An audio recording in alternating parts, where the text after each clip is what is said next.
Bonjour à tous, ravi de vous retrouver pour ce nouvel épisode autour de l'oral de VAE.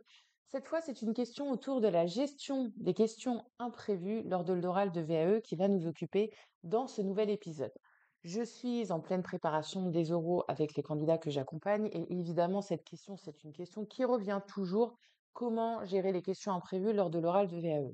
Déjà, ce que vous devez bien comprendre, c'est que peu importe la préparation que vous allez mener et avec qui vous allez la mener, il y aura toujours une question qui va arriver qui n'était pas prévue. Pourquoi? Parce que comme dans la vie, on ne peut pas tout maîtriser, que le collège enseignant et le collège des professionnels qui vont composer votre jury aura un parcours et un regard sur votre domaine d'activité différent, complémentaire, et en ce sens, à la lecture de votre livret 2 et à la lecture de votre parcours, aura nécessairement une question qu'on n'aura pas pu anticiper, et c'est comme ça fait partie de la vie.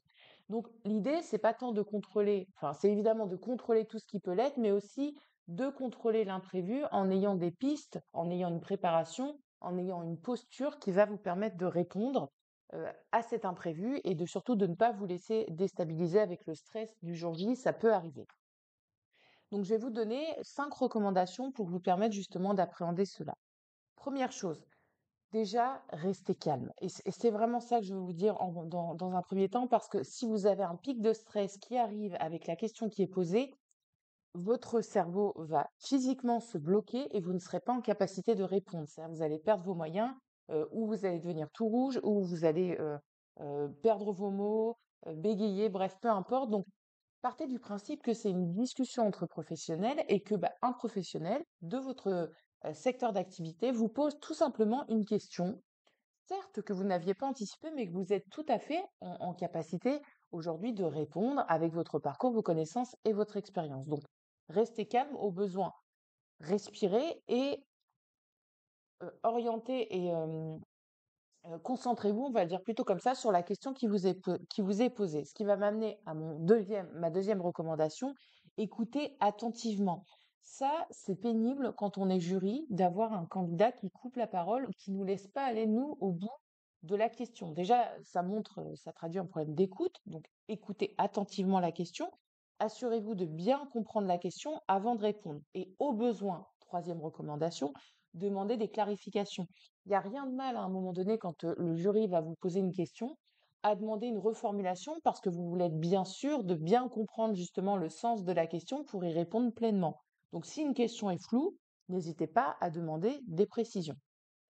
Quatrième point, si c'est plus simple pour vous à un moment donné, si pour X raison le jury vous demande de définir une notion ou un concept que vous avez évoqué ou un terme que vous avez évoqué, je pense notamment aux licences et aux masters où très souvent, et il faut le dire, hein, même si on part des compétences attendues, le jury, collège formateur, collège enseignant, peut parfois vous demander de repréciser ou de définir certains concepts.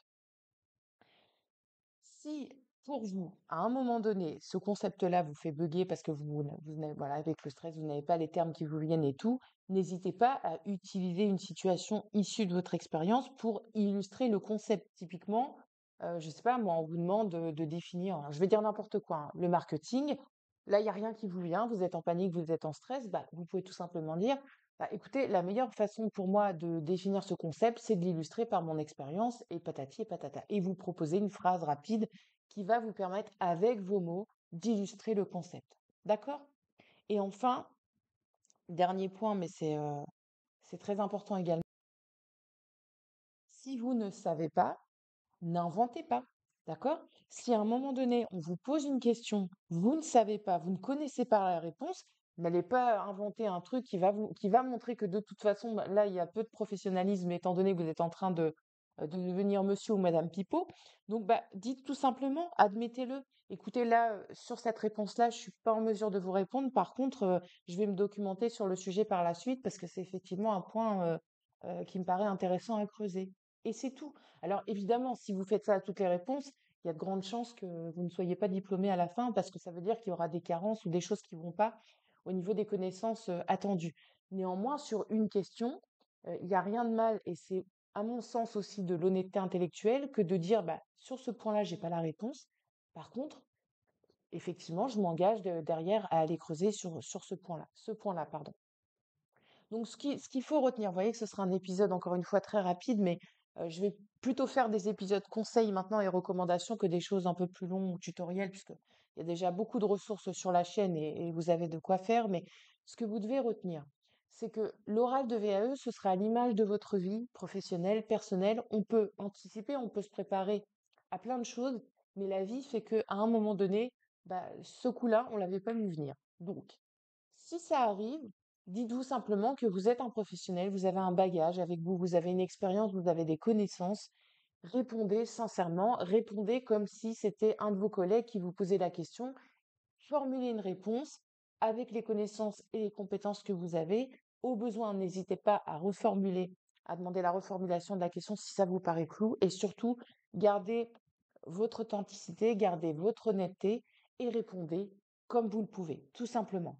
Je vous souhaite en tout cas une très belle préparation si vous êtes en préparation d'oral. Et puis, si ce n'est pas le cas, si vous êtes au livret 2, cet épisode vous servira un peu plus tard dans la démarche. Et quant à moi, je vous retrouve prochainement pour un épisode toujours sur le thème de la VAE.